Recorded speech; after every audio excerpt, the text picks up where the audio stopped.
Sir, Good morning.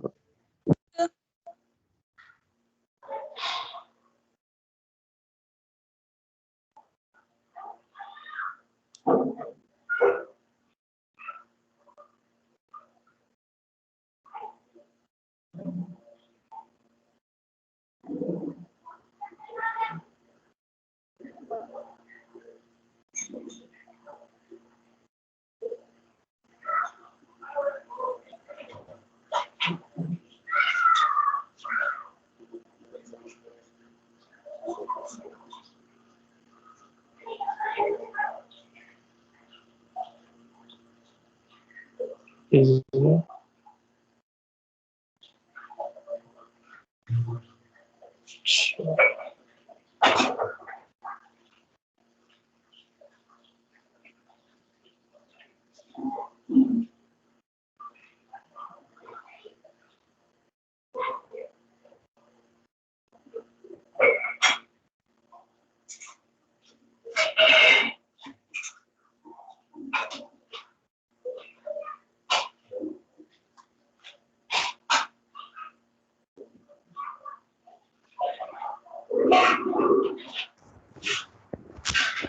good afternoon, sir.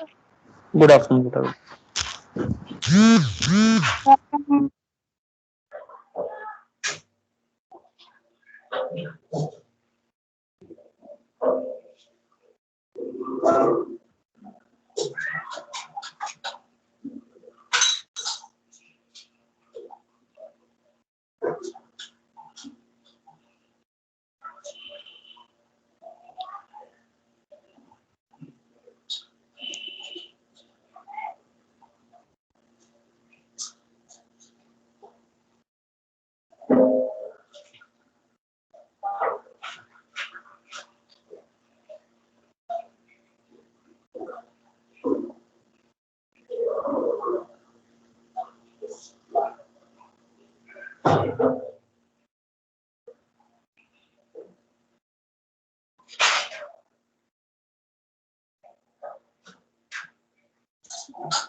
Good afternoon, sir. Good afternoon.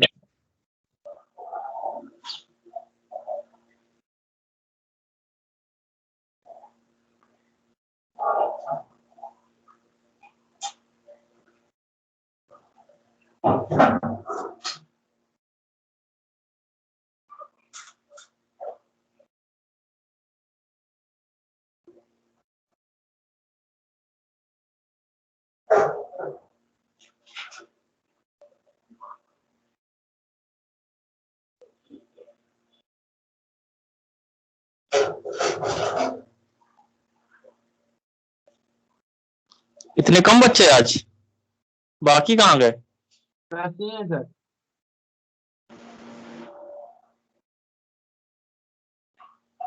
Sir, add हो रहे हैं। अच्छा ठीक है, 2 मिनट Yes, वेट कर yes. लेता।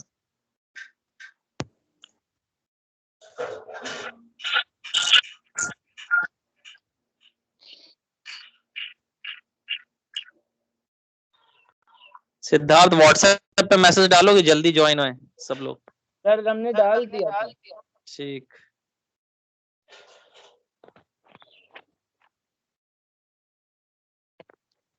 बारह बच्चे, कल तो 17 बच्चे थे, आज 12 ही हैं। 5 गायब हो गए कल वाले, एक और गया, 11 हो गए। सर सुबह मॉर्निंग में आप 16 थे। सुबह 20 थे बच्चे, ओआर की रिपोर्ट उसमें क्लास में। सर 17 थे। अरे बाद में 20 हो गए थे, 3 बच्चों ने थोड़ी देर लॉगिन करके क्विट कर दिया था। 20 बच्चे थे टोटल। यस सर, जो नहीं ज्वाइन होते हैं उनका क्या होगा? अरे उनका फिर देखा जाएगा, पता तो करे पहले कौन कौन नहीं है। सारी क्लासेस में नहीं कि केवल हमारी क्लास में होता। नहीं सर, आपकी क्लास में ज्यादा कम आते हैं, सब सो जाते सर इतने टाइम। सो कहाँ जाते, इसीलिए तो इतना गैप करके करा गया कि ये ना हो कि बाद में एक साथ क्लास हो रही। सर नहीं बारह वो बजे मॉर्निंग वाले सर लेकिन ये जो आपका सर तो फोन ऑफ भी हो जाएगा, 11% आपके सर हाँ सर आपके तुरंत बाद मतलब तुरंत बाद क्या 15 मिनट्स में इनकी प्रीति मैम की क्लास होने लगती है। सर प्रीति इधर मैम गैप कर दीजिए हाफ आवर्स। प्रीति मैम की क्लास कहाँ हुई थी? कल नहीं हुई लगा। नहीं, लेकिन एज अ शेड्यूल के हिसाब से तो होगी कभी ना कभी। तो नहीं होगी, उनको कोरोना है अभी, उनको नहीं होगी क्लास उनकी। अरे सर मजाक नहीं, सही है, मजाक नहीं है, सही बात है। अभी हाँ उनकी एक दो आपने हफ्ते, एक हमको दो बताया हफ्ते क्लास कॉल जब। अभी एक सर दो हफ्ते कब उनकी क्लास नहीं थी। सर आपने तब तो कॉल की थी, तब से अभी तक सही नहीं हुआ। ना ना, पहले उनके मम्मी को था, फिर उनके भाई को हुआ, बहन को हुआ, उनको हो गया। तो सर वो लीव पे हैं। हाँ वो अभी लीव पर है, तो अभी एक दो हफ्ते तो क्लास होनी नहीं, तो भाई एक दिन में 2 क्लास होनी तुम्हारी, एक OR की और एक ये। ठीक है सही सर। Yes sir. 12 बजे सो जाओ तो अब इसमें क्या करें, टीचर की सर गलती थोड़ी सत्यम ना, कल 12 कह बजे रहा कौन था कि हम बात करते सर सत्यम कह रहा था कि हम क्लास लेते लेते सो गए थे कल। देखो एक बच्चा और भाग गया, 10 ही बच्चे हुए अब, हाँ 11 थे सर। अभी 10 सर और आपका क्या। फोन ऑफ हो जाएगा, अभी चार्जिंग नहीं है। मैसेज डालो, किसकी अटेंडेंस शॉर्ट होगी उसको भगा देंगे, बिल्कुल पेपर नहीं देने देंगे। पेपर होंगे कहाँ। अरे जब अगले सेमेस्टर के वहीं।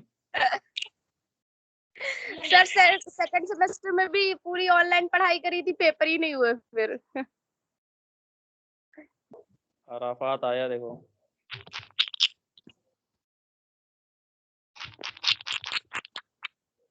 अब 11 हो गए, कोई तो भागा है इसमें। दामिनी नहीं है आज, और आफरीन नहीं है, आफरीन कल थी। आफरीन थी कल सर। हाँ कल आफरीन सर थी। दामिनी है तो। कहाँ दामिनी दिखा रहा है? सर सर है। सर आ गए हम। इसमें तो नहीं दिखा रहा। सर वो है वही है। मिश्रा यशी अब आई है, अभी बीच में गायब हो गई हाँ थी। सर अभी आए, सर अभी आए हैं। अन्नपूर्णा द्विवेदी नहीं है। अन्नपूर्णा नहीं है। अन्नपूर्णा द्विवेदी चंदेल है, भी नहीं है। हाँ, जीआईटी। चंदेल है, ठीक। सर सुबह चंदेल भी भास्कर और जीआईटी सत्यम है। भी आए थे। हाँ सत्यम भी था कल, भास्कर भी था सर सुबह। भास्कर भी था। मैसेज करो भैया, जल्दी ऐड हो, जल्दी स्टार्ट करें क्लास। सर कर रहे हैं, ऐड अभी कर रहे हैं। हो सकता है ऐड ना हो पा रहे हैं, तो अपनी तरफ से इनविटेशन भेज के ऐड करो उनको। सर हाँ, इसमें सर मोहसिन सर ऐड हुए थे अभी। अरे हुए होंगे, क्या दिक्कत। वो मजाक मजाक में हो जाते हैं। क्लास मजाक में कार्विक सर हुए थे। मजाक में हो रहे होंगे। हाँ, सिद्धार्थ को ढूंढ रहे थे ना वो। अरे अच्छा। सर सच में सर हाँ। बहुत बोरियत हुई। सत्या मेरे कॉल काट रहा है। कौन काट रहा है?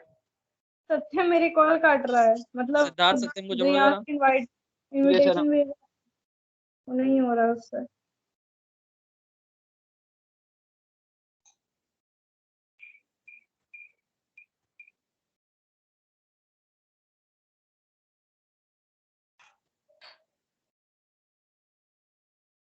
सिंगर आ गई।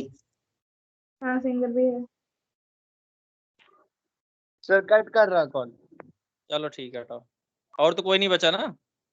भास्कर को ऐड कर लो एक बार, चेक कर लो। सर एक बार अन्नपूर्णा द्विवेदी आफरीन कर लीजिएगा। अन्नपूर्णा है इसमें, अन्नपूर्णा जी जीआईटी वही तो है। अन्नपूर्णा है, गौरी नहीं है। हाँ है पागल। सब वो दोनों एक में करती हैं। अच्छा अच्छा ठीक। सर श्रुति को कॉल करी है पर ऐड नहीं हुई। हाँ श्रुति नहीं ऐड हुई है, 1 मिनट रुको। सर ऐड हो गए। ऐड हो गई। एक तरह हो से गई? सबको भेज दो इनविटेशन, खुद ही ऐड हो जाए। हाँ अब हुई है। 14 बच्चे हो गए, अभी भी 2 गायब हैं कल के। सर एक तरह से एक सबको सत्यम हो भेज। गया, एक भास्कर हो गया, 2 बच्चे गायब हैं। भास्कर कल नहीं। कल नहीं गई थी, कल आज कृतिका नहीं कौन था? कृतिका भी आ गई सर। है। अच्छा आ गई। चलो ठीक है, अब स्टार्ट कर रहे हैं, जो आएगा तो आएगा। चल यस। फोन में बैटरी तो है नहीं, ऑफ हो जाएगा आपका फोन। अरे बेटा अभी 2 क्लास हो जाएंगी इसी में, तुम क्यों परेशान हो। अरे देन हम लोग बात कर रहे हैं कॉन्सेप्ट ऑफ, लास्ट क्लास में हम लोगों ने जो डिस्कशन करा था वो कॉन्सेप्ट ऑफ रिसर्च की बात करी थी। कॉन्सेप्ट ऑफ रिसर्च में बेसिकली हमने कहा था रिसर्च क्या है, रिसर्च एक ऐसा प्रोसेस है जिसमें हम जनरली ऐसी एरिया, ऐसे सब्जेक्ट के बारे में एक्सप्लोर करने की कोशिश करते हैं जिनके बारे में हमें कम पता हो या जिनके बारे में हमें कम नॉलेज हो, उन्हें हम रिसर्च कहते हैं। ठीक है, रिसर्च स्लाइड शो हो रही है। स्लाइड नहीं हो रही, एक मिनट।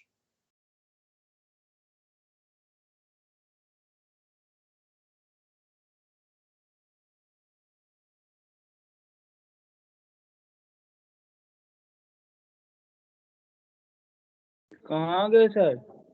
अरे हो गए। यस सर, अब शो हो रही है। ठीक है, तो रिसर्च को जनरली हमने कहा रिसर्च क्या है, दो वर्ड से मिलके बना, री और सर्च। री का मतलब अगेन एंड अगेन, और सर्च का मतलब किसी सब्जेक्ट या किसी नॉलेज के बारे में क्लोजली पता करना या एग्जामिन करना, वो क्या है, रिसर्च है। सिस्टमैटिक अगर हम उसकी बात करें तो रिसर्च क्या है, एक स्ट्रक्चर्ड इंक्वायरी है, लॉजिकल इंक्वायरी है, जिसमें हम क्या करते हैं, प्रॉब्लम के सॉल्यूशन ढूंढने के लिए काम करते हैं। ठीक है, अब नेक्स्ट जो आता है हमारा वो आता है मीनिंग एंड डेफिनेशन। रिसर्च की डेफिनेशन क्या है या रिसर्च होता क्या है। अभी तो हमने केवल कॉन्सेप्ट समझा कि रिसर्च एक ऐसी चीज है जिसमें हम जिस सब्जेक्ट के बारे में हमें कम पता होता है या बहुत थोड़ी नॉलेज होती है, उसके बारे में हम ज्यादा से ज्यादा जानने की कोशिश करते हैं। ठीक है, सबसे पहले इसने कहा रिसर्च मीनिंग में कहा research means finding answer to the question. Research generally क्या है, किसी भी क्वेश्चंस के हमें क्या करता है, आंसर्स प्रोवाइड करता है, सवालों के जवाब देता है। यानी रिसर्च हम तभी करते हैं जब हमें कुछ सवाल, हमारे पास कुछ सवाल हैं जिनके हमें आंसर ढूंढने हैं, और उन आंसर्स को ढूंढने के लिए हम क्या कर रहे हैं, रिसर्च कर रहे हैं। जैसे मान लीजिए हमने कहा कि हमें इससे वैक्सीन से रिलेटेड हमें पता करना था कि कौन सी हम दवा बनाएं या किस तरह की ऐसे ट्रीटमेंट करें जिससे हम वायरस को जो भी है उसकी जो प्रोडक्टिविटी है उसको रिमूव कर सकें या मिनिमाइज कर सकें। तो जनरली हमने क्या करा, अपने क्वेश्चंस के आंसर्स ढूंढे, जो भी हमने रिसर्च करी उसमें क्या मिले, हमें हमारे सवालों के जवाब मिले। तो finding answers to the question ये हो सकता है। It is a systematic search for truth. दूसरा, ये एक सिस्टमैटिक प्रोसीजर है जो सच्चाई तक हमें ले जाता है कि रियलिटी क्या है। यानी जो भी चीज हम रिसर्च कर रहे हैं वो हमें ये बताती है कि रियलिटी में क्या चीज पॉसिबल है, क्या हो सकती है, उस रियलिटी से हमें सामना कराती है। यानी जैसे अगर हमने कहा कि किसी प्रोडक्ट में हम कोई कर रहे हैं कि उसके इंग्रेडिएंट्स क्या हैं, किन किन चीजों से मिलकर बना है, ठीक है, तो उसके इंग्रेडिएंट्स हम पता कर रहे हैं, तो उसके लिए हम रिसर्च करेंगे कि कौन कौन सी चीजें इसमें मिलाई गई हैं, तब वो चीजें उसमें मिलकर बनी हैं। जनरली जैसे मैगी का केस हुआ था, तो मैगी में कहा गया था कि इसमें लेड जो है वो यूज किया जाता है, जो हमारी हेल्थ पे वर्स इफेक्ट डालता है, इस वजह से उसको यूज नहीं करना चाहिए। तो फिर उसके बारे में रिसर्च करी गई, पता करा गया, लोगों ने लॉजिकल एविडेंस दिए, और फिर उन्होंने कहा कि जो लेड है वो इतना ज्यादा इस्तेमाल नहीं किया जाता है, तो जो भी हम प्रोडक्ट अवेलेबल करा रहे हैं वो सेफ है, आप उसको यूज कर सकते हैं। तो रिसर्च क्या करती है, हमें सच्चाई बताती है कि किसी तरह की अगर कोई र्यूमर्स फैला रहा है तो उसकी र्यूमर्स की वो बताता है कि वो वैलिड है कि नहीं वैलिड है। तो सच्चाई पता करने के लिए रिसर्च होती है। Then through research new and original information ideas about the world we live in are obtained. दूसरा, रिसर्च से हमें वो नए आइडियाज या वो चीजें, रियलिटी पता चलती है जो संसार में हो रही है, जो एक्चुअल में चीज अवेलेबल है। यानी रिसर्च हमें लॉजिक बताता है कि अगर कोई चीज कही जा रही, कोई थ्योरी, जैसे न्यूटन लॉ के बारे में बात हुई, न्यूटन का first law, second law, third law, तो ये क्या है, रिसर्च हमें बताती है कि जो भी लॉ बने हैं या जो भी चीज कही जा रही थ्योरी में वो एग्जैक्टली सही है, यानी रियलिटी है, वो वर्ल्ड में या हर जगह उस चीज को माना जा रहा है, या वो यूनिवर्सल ट्रुथ है, वो हर जगह एप्लीकेबल है। तो रिसर्च हमें ये बताती है।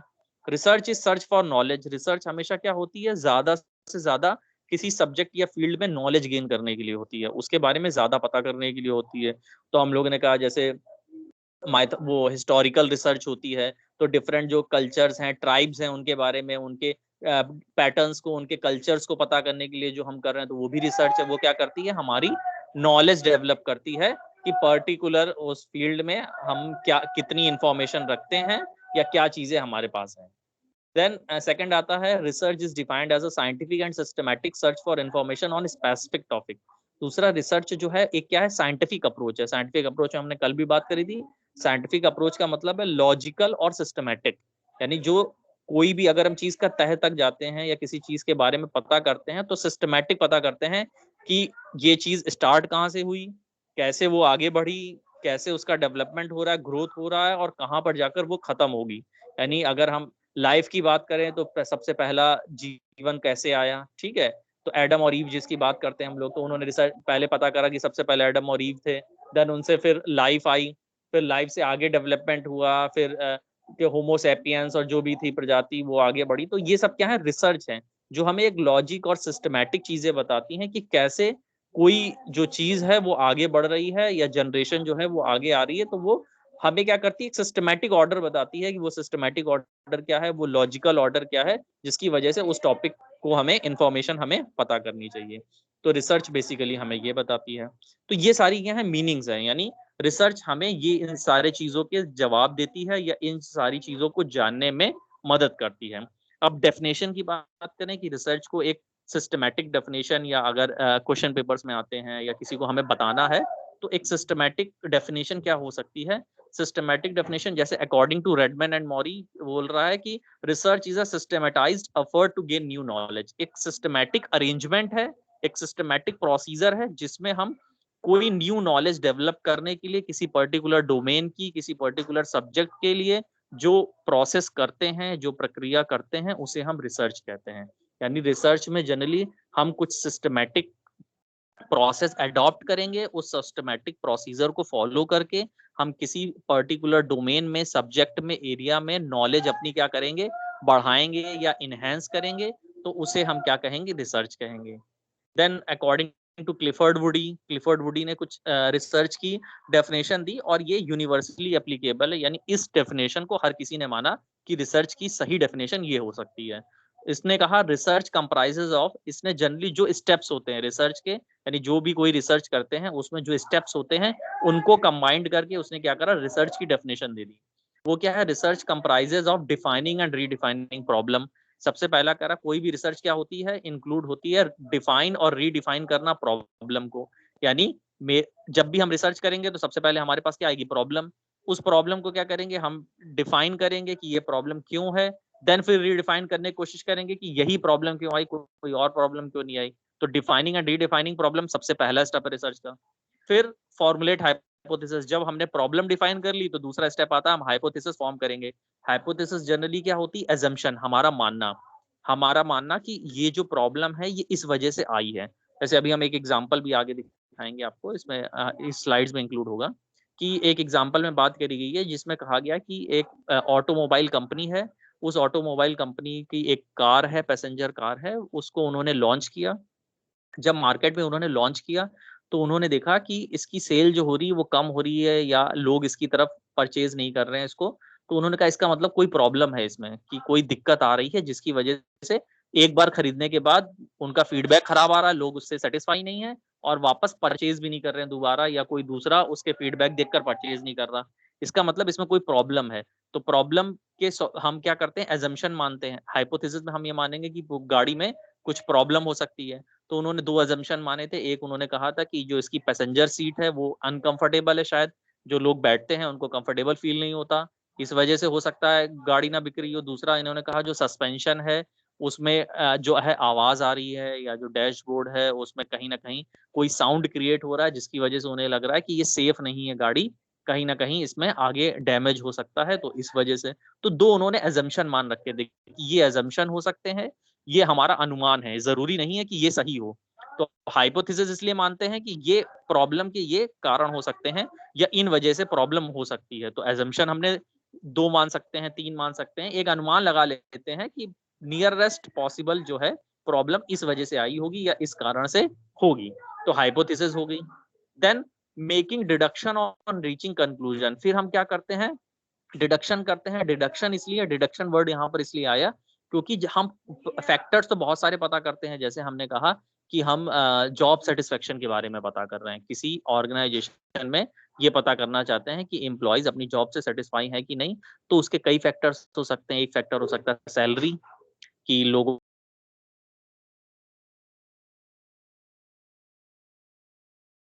सकता है कि लोगों को लग रहा हो कि जो क्या कहते हैं वर्किंग एनवायरनमेंट है वो नहीं अच्छा है वहाँ पर, इस वजह से जॉब से सेटिस्फाई नहीं है लोग, वो हो सकता है।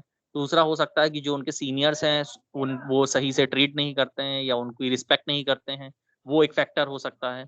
या एक फैक्टर हो सकता है कम्युनिकेशन गैप है, लोग अपनी बात कह नहीं पा रहे हैं, जो भी उनको प्रॉब्लम्स होती है वो अपने सीनियर से शेयर नहीं करते हैं, ये एक प्रॉब्लम हो सकती है।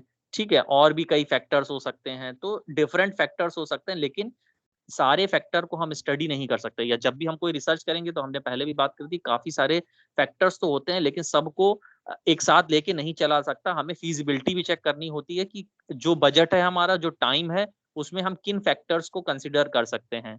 तो जिन फैक्टर्स को हम हटा रहे हैं, हटाने का मतलब डिड्यूस कर रहे हैं, उन्हें हम क्या कर रहे हैं, निग्लेक्ट कर रहे हैं या इग्नोर कर रहे हैं, यानी रिसर्च में डिडक्शन भी होगा। फैक्टर तो हमारे पास बहुत सारे होंगे, बहुत सारी चीजें होंगी, लेकिन काफी चीजों को हमें इग्नोर करना पड़ेगा या हटाना पड़ेगा अपनी रिसर्च से, क्योंकि वो प्रैक्टिकली पॉसिबल नहीं है या हमारे लिए फीजिबल नहीं है उनको स्टडी करना।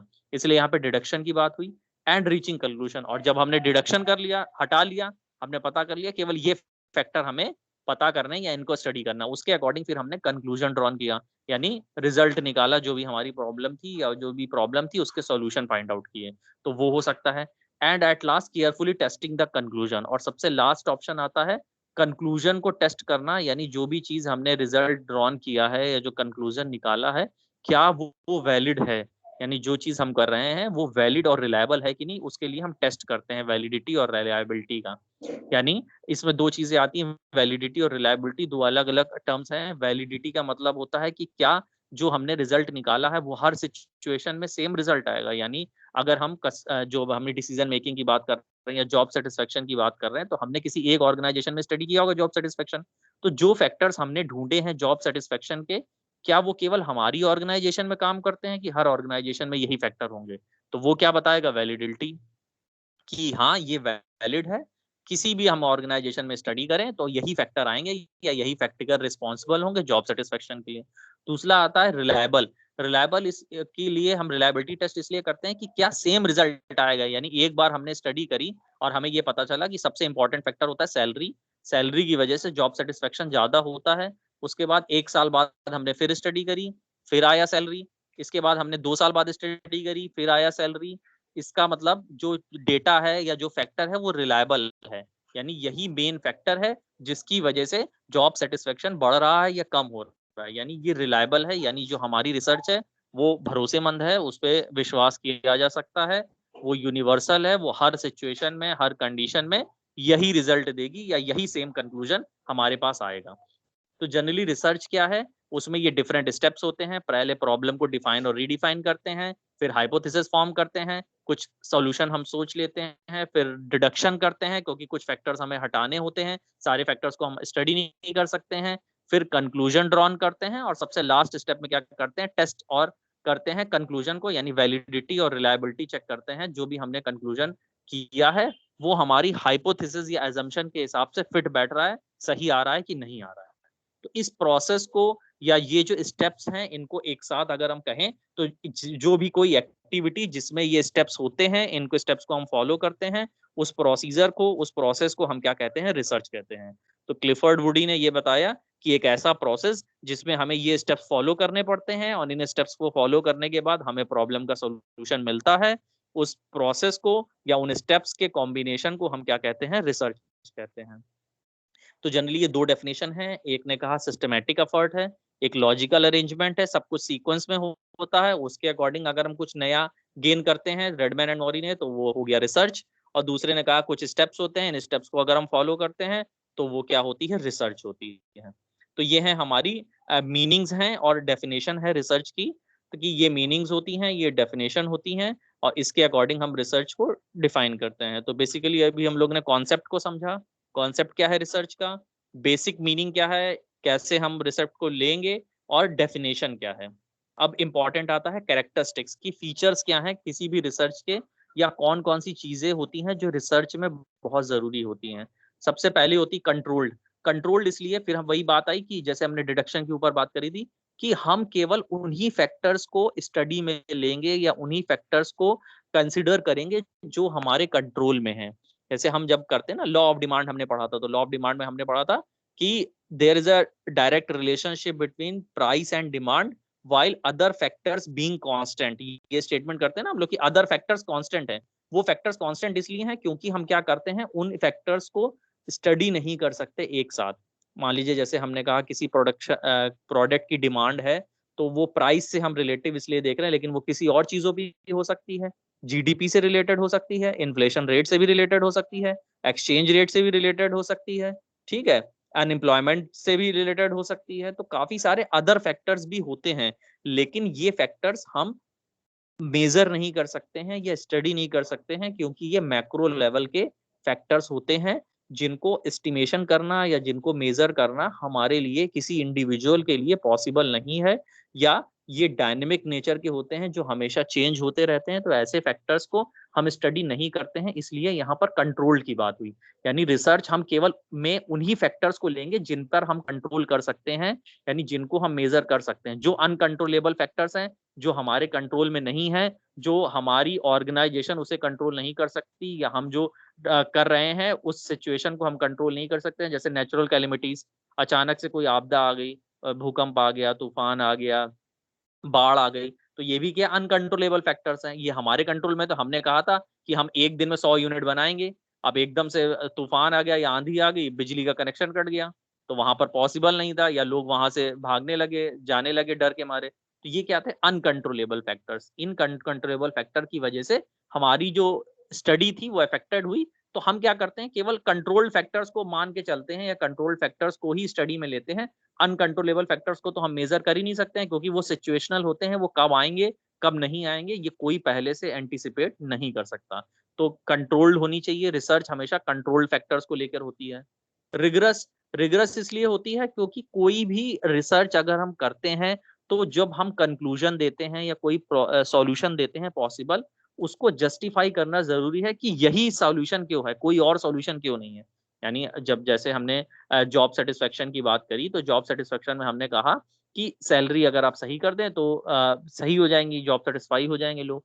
लेकिन फैक्टर्स तो बहुत सारे थे और दूसरे भी थे, तो हमने केवल यही फैक्टर क्यों लिया, इसको जस्टिफाई करना भी जरूरी है।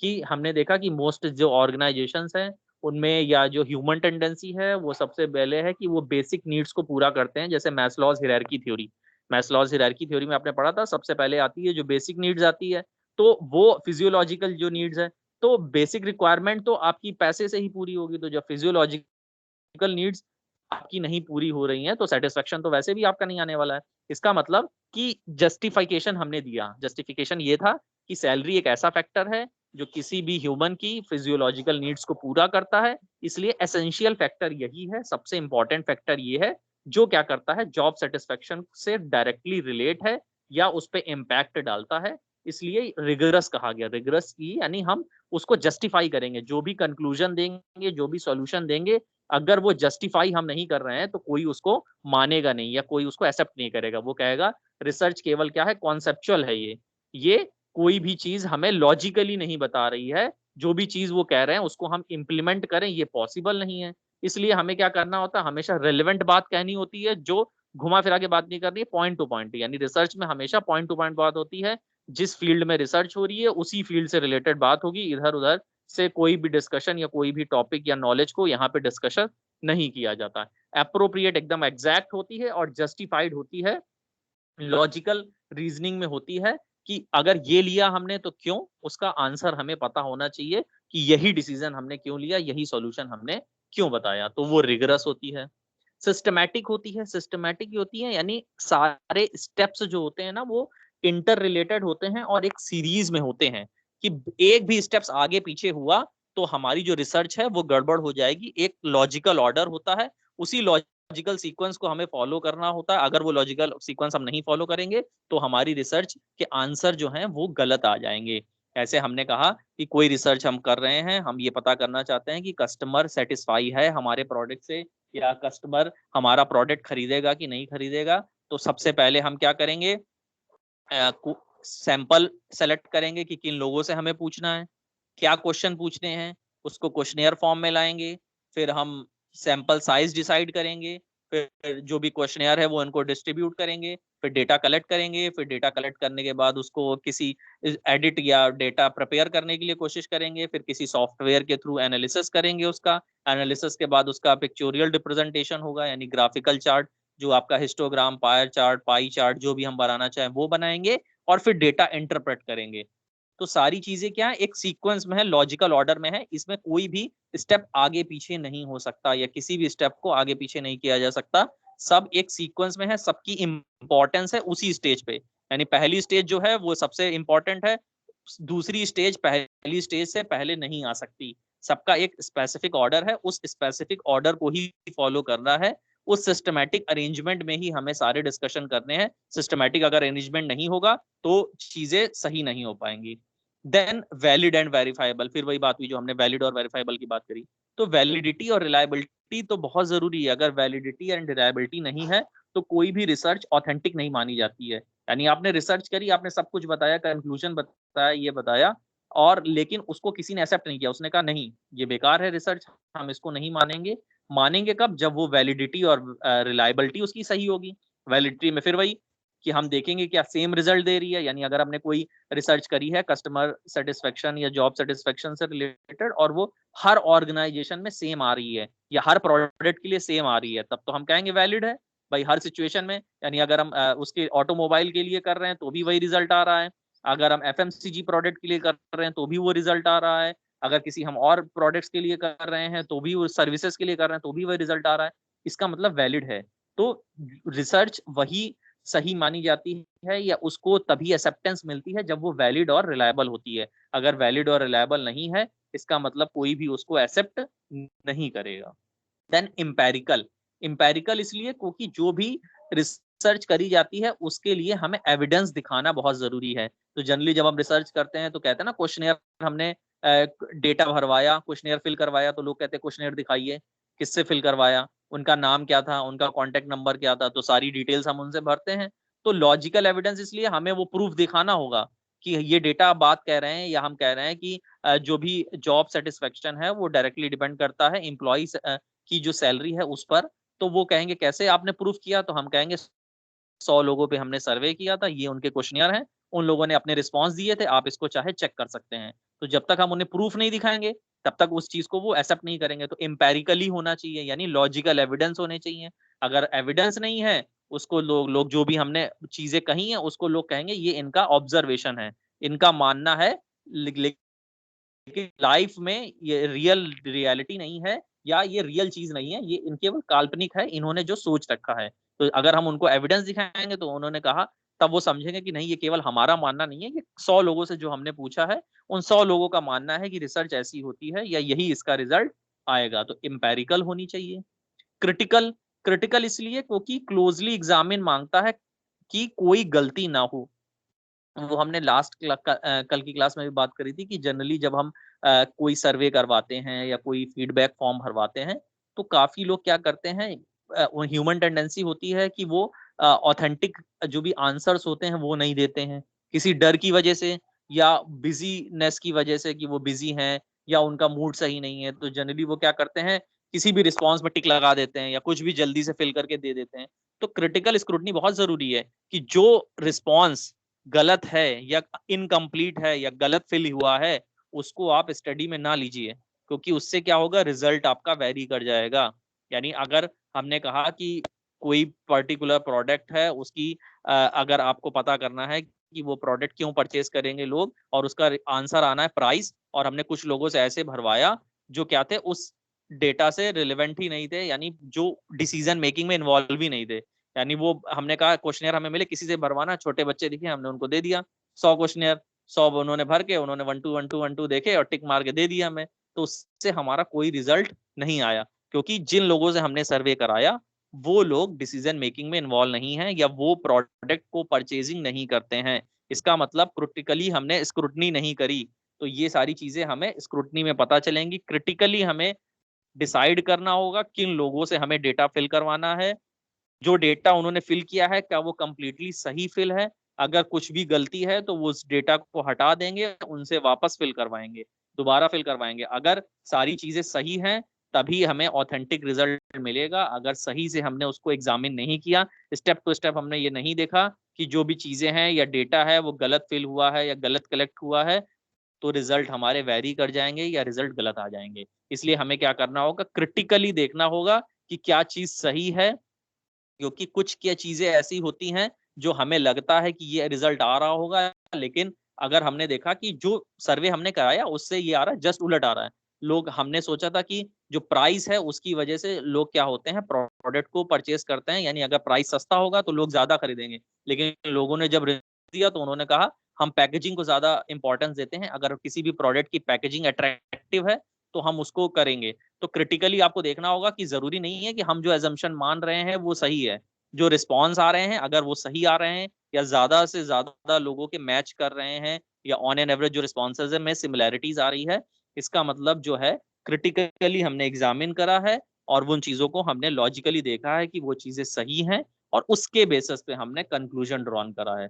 तो ये क्या है, हमारा क्रिटिकल स्क्रूटनी है।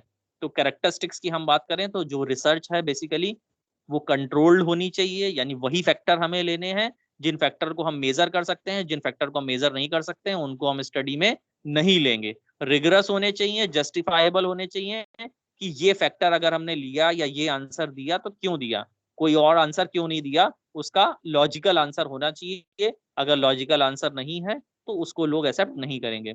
सिस्टमैटिक होना चाहिए, सारे स्टेप्स एकदम जैसे लॉजिकल ऑर्डर में है वैसे ही होने चाहिए। अगर कोई भी ऑर्डर इधर उधर हुआ या आगे पीछे हुआ, इसका मतलब रिजल्ट गलत आ रहा है। और वैलिड और वेरीफाइबल, बिना वैलिडिटी के, बिना रिलायबिलिटी के कोई भी रिसर्च एक्सेप्टेंस नहीं पाती है। जब तक वो वैलिड नहीं है, वेरीफाइबल नहीं, अगर सारी सिचुएशन में वो सही आ रही है, सेम रिजल्ट दे रही है, तभी उसको वैलिड और रिलायबल माना जाता है।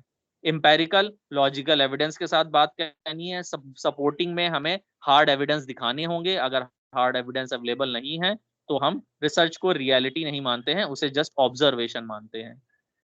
क्रिटिकल स्क्रूटनी इसलिए क्योंकि हमें ध्यान से इन्वेस्टिगेट करना होगा कि कोई ड्रॉबैक तो नहीं रह गया, कोई चीज हमने गलत तो मेजर नहीं कर ली, कोई चीज गलत तो हमने जज नहीं कर ली है। वो सारी चीजें हमें देखनी होंगी, तभी हमें रिसर्च को फाइनलाइज करना होगा। नहीं तो हम क्या कर सकते हैं, रिसर्च को वापस फिर से रिक्रिएट कर सकते हैं या फिर से स्टार्ट कर सकते हैं।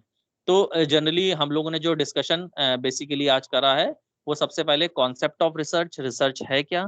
तो रिसर्च एक ऐसी चीज है जिसमें हम जो पर्टिकुलर डोमेन या जिस पर्टिकुलर एरिया में हमें कम नॉलेज होती है उसको हम बार बार और जानने की कोशिश करते हैं, उसे हम रिसर्च कहते हैं। देन हम लोगों ने बात करी रिसर्च की मीनिंग्स की।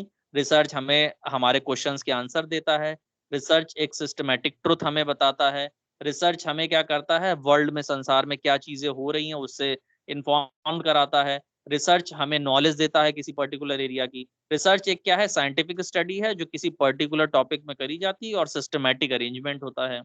डेफिनेशन की बात करी, रेडमैन ने कहा रिसर्च क्या एक सिस्टमैटिक एफर्ट है जो हमें नई नॉलेज गेन करने में हेल्प करता है। क्लिफर्ड ने कहा कि रिसर्च एक कई स्टेप्स होते हैं, पहले प्रॉब्लम को डिफाइन रिडिफाइन करो, फिर हाइपोथेसिस फॉर्म करो, फिर डिडक्शन करो फैक्टर्स का, फिर कंक्लूजन ड्रॉन करो और फिर कंक्लूजन को टेस्ट करो ताकि वैलिड और रिलायबिलिटी चेक हो सके।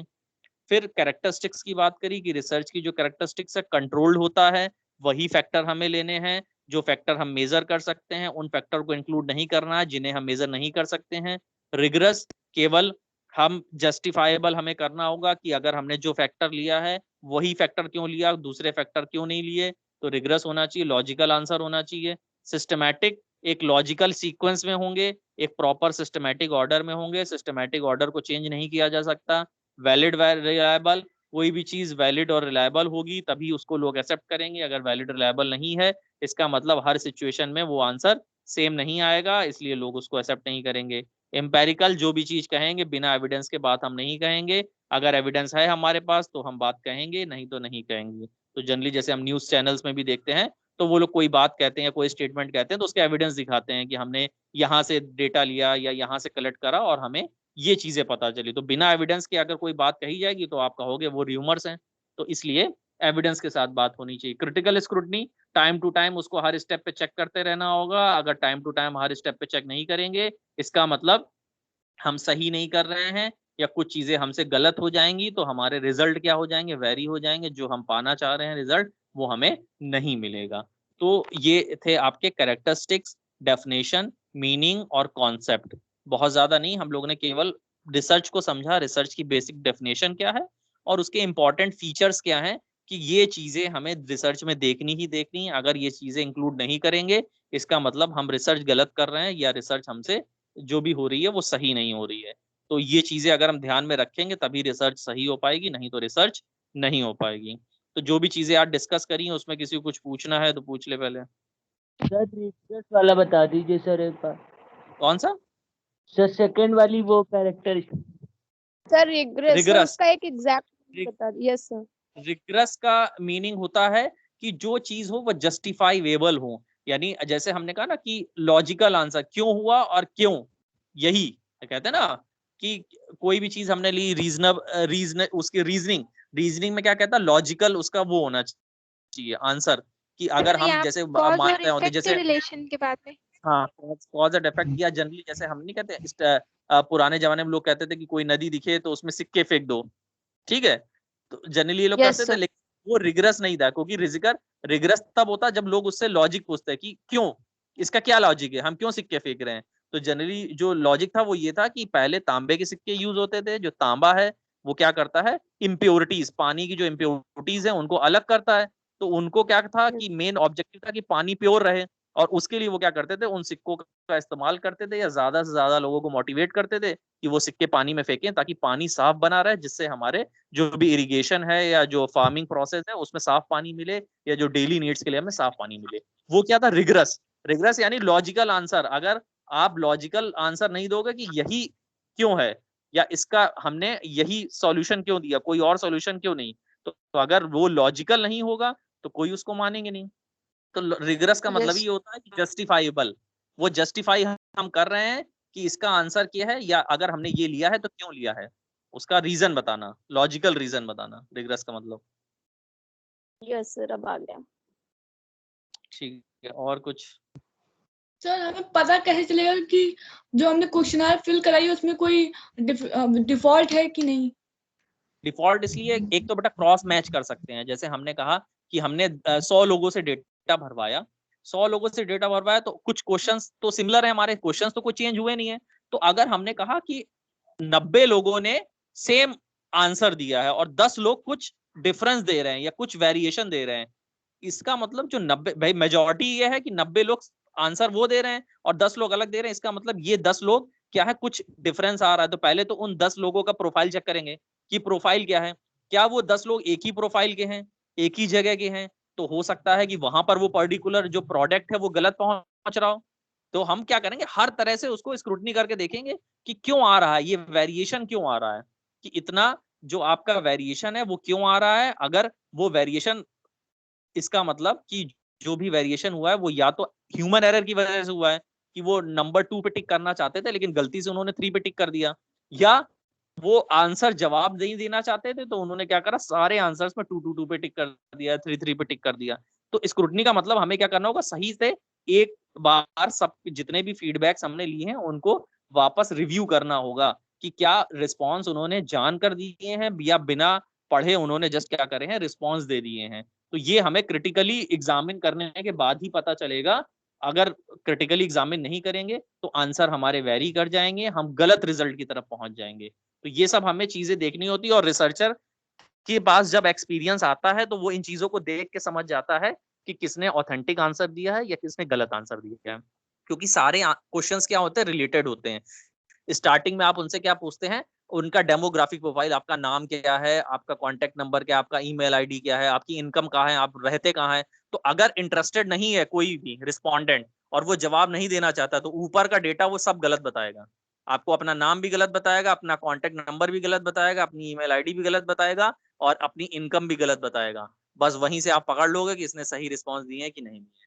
क्योंकि कभी भी अगर वो इंटरेस्टेड नहीं है या वो ट्रस्ट नहीं कर रहा आप पर, तो आपको फेक डेटा देगा, हमेशा वो रियलिटी नहीं बताएगा। तो वहीं से आप क्रॉस चेक कर सकते हैं कि डेटा सही है कि नहीं है। और कुछ 1-2 चांसेस तो ह्यूमन एरर भी होते हैं कि कभी वो टिक करना चाह रहा था किसी क्वेश्चन में लेकिन वो गलती से उसका 3rd पे टिक हो गया ऑप्शन पे या 1st ऑप्शन पे टिक हो गया। तो एक दो आंसर्स तो आसपास हो सकते हैं, लेकिन अगर सारे आंसर्स में या सारे क्वेश्चन में यही गलती आ रही है, इसका मतलब उसने फेक डेटा दिया है, या वो डेटा हमने ऐसे आदमी से लिया है जो उस स्टडी के लिए सही नहीं था या परफेक्ट नहीं था, गलत सैंपल हमने सेलेक्ट कर लिया, तो ये भी हो सकता है। ये चीजें हमें ध्यान में रखनी होंगी, तभी हम क्या कर सकते हैं, डिसाइड कर सकते हैं कि जो डेटा है वो सही है कि नहीं है। इसीलिए क्रिटिकल स्क्रूटनी की बात हुई। ये क्रिटिकल स्क्रूटनी हमें हर एक जो भी हमने फीडबैक लिया, जो सर्वे करवाया, हर एक रिस्पोंडेंट की करनी पड़ेगी।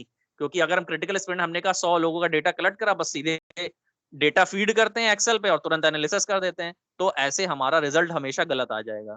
हमें एक एक चेक करना होगा प्रॉपर, फिर आपस में मैच कराना होगा कि क्या सबके वही आंसर आ रहे हैं या सबके वही जवाब आ रहे हैं। अगर बहुत ज्यादा वेरिएशन आ रहा है, भाई एक दो क्वेश्चन में अगर वेरिएशन आ रहा है तो चलो ठीक है भाई, ह्यूमन टेंडेंसी हो सकती है, हो सकता है कि उसका परसेप्शन अलग हो, इनका परसेप्शन अलग हो।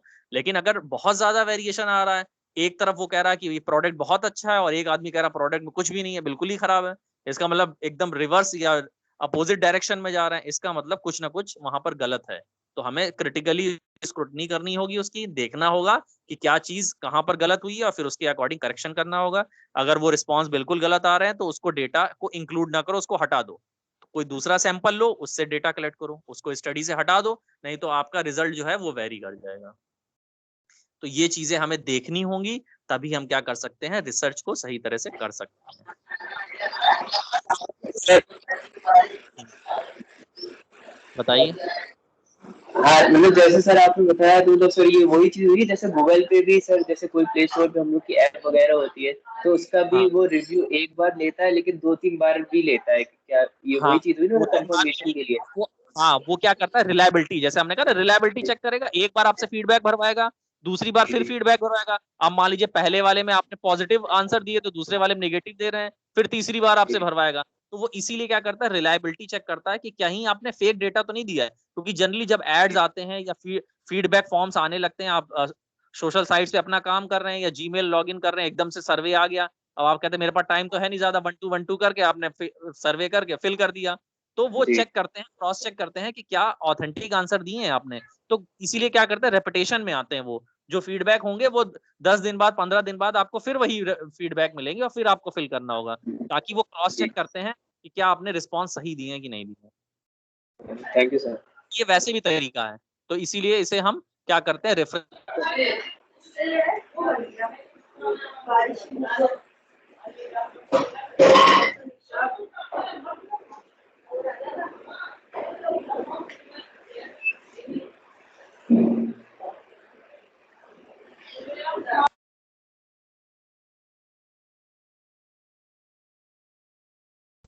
Yes sir, thank you sir. Thank you sir. Sir कहाँ गए? फोन स्विच ऑफ हो गया क्या सर आपका? सर क्लास में तो है अभी 2%।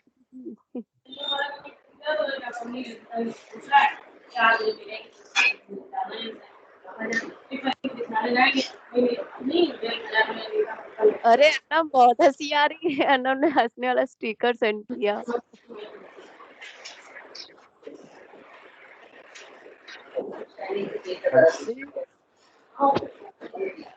अन्ना इमोजीज वाला खेल रही है।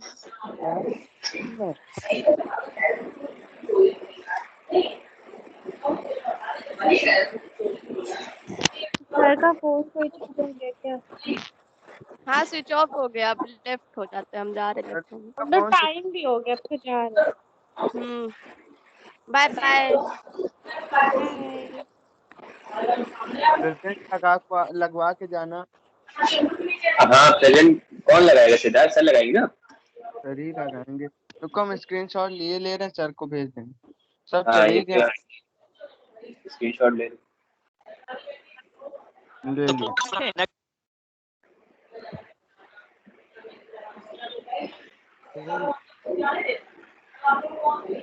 हाँ दया, क्या पूछते?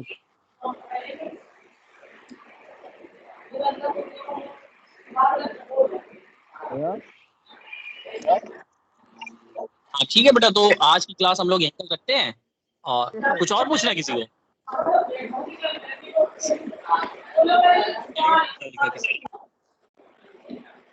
कुछ पूछना है क्या किसी को? नो सर, कुछ नहीं पूछना सर, अब कल पूछेंगे। दया सागर ने हाथ उठाया अपना। क्या हो गया दया सागर, क्या पूछना? चला ही गया। अच्छा वो प्रेजेंट लगवाने आया था अपनी, यस हाथ उठा के बता रहा था प्रेजेंट सर। ठीक है, चलो ठीक है। तो फिर बेटा धीरे धीरे हम लोग अभी बहुत ज्यादा डिस्कशन नहीं कर रहे हैं, थोड़ा थोड़ा डिस्कशन कर रहे हैं। और कहीं दिक्कत हो, अगर जो आज चीजें पढ़ी हैं अगर आपको नहीं समझ में आई तो कल फिर रिवाइज कर लेंगे इसको, ठीक? लेकिन सब लोग जुड़ो बेटा, जितना जितना हो सके, जितने बच्चे जुड़ेंगे तभी समझ में आएगा, क्योंकि इसी से रिलेटेड फिर आपकी वो है सर्वे रिपोर्ट बनानी है। फिर अगर कुछ भी स्किप हो गया तो सर्वे रिपोर्ट नहीं बन पाएगी फिर। जो स्किप होगा उसका सर्वे करना पड़ेगा। हाँ फिर सर आप सर्वे हमको इसकी हम सेंड कर दीजिए तो हम लोग को पढ़ने में आसानी हो जाएगी थोड़ी। अरे अभी सर्वे नहीं करना है, अभी रुक जाओ, अभी पहले 10-15 दिन क्लास तो लो। अरे पीपीटी सेंड कर देंगे तो इजी हो जाएगा ना पढ़ने में हम लोग के लिए भी। सर अभी मत अच्छा करिएगा। पहले तो जिस दिन पीपीटी सेंड कर दो अगले दिन भाग भी जाएंगे बच्चे, कोई आएगा भी नहीं। सर अभी मत सर हम लोग नहीं, हम लोग तो क्लास में रहेंगे। किताब ही ठीक नहीं है, अच्छा सेंड कर फ्लो में देंगे, आने सिद्धार्थ दो। को भेज देंगे, सिद्धार्थ तो डाल देगा व्हाट्सएप पे। ठीक सिद्धार्थ भेज देंगे। ओके चलिए आज की क्लास ओवर करते हैं, कल से बात। Thank you sir.